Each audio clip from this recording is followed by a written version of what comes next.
lamig ng panahon ngayon, parang pangsimbang gabi na. Saktong-sakto tong puto bumbong natin sa lamig ng panahon na yan. Puto bumbong yung ating cravings.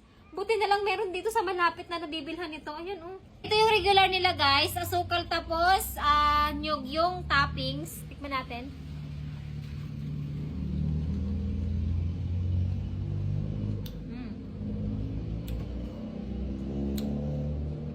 Magpapasko na nga.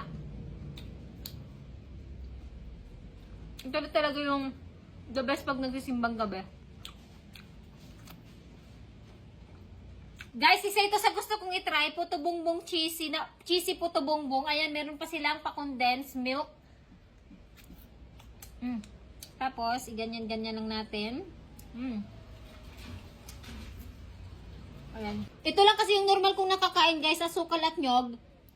Pero may nakita ako, meron silang pag ganito, may overload pa nga to sila. Hindi wala na. So, ito lang matitikman natin. Cheesy puto bongbong. Ayan. Tikman na natin ang cheesy puto bongbong, kung masarap.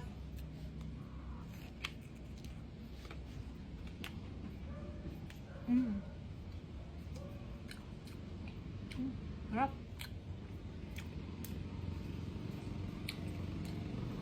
Masarap pala sa ganito. Kasi dati, matitikman mo lang yung puto bongbong, guys, pag magpapasko na or simbang gabi. Buti lang may nakaisip no na kahit hindi Pasko, gumagawa sila ng puto bongbong. Sarap.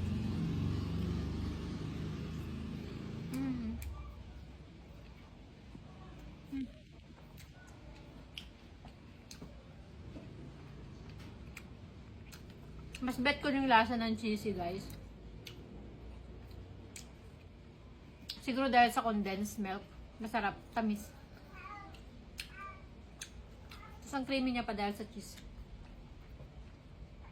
Sarap.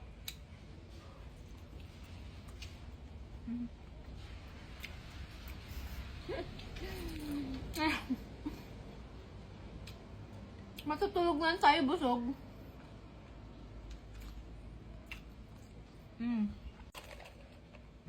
Ayan. Bihira lang naman tayo makakain dito at makainom nito. Kaya, siguro ngayong gabi pwede tayo uminom.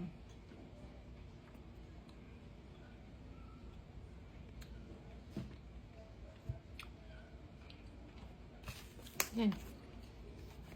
Feeling satisfied tayo ngayon, guys.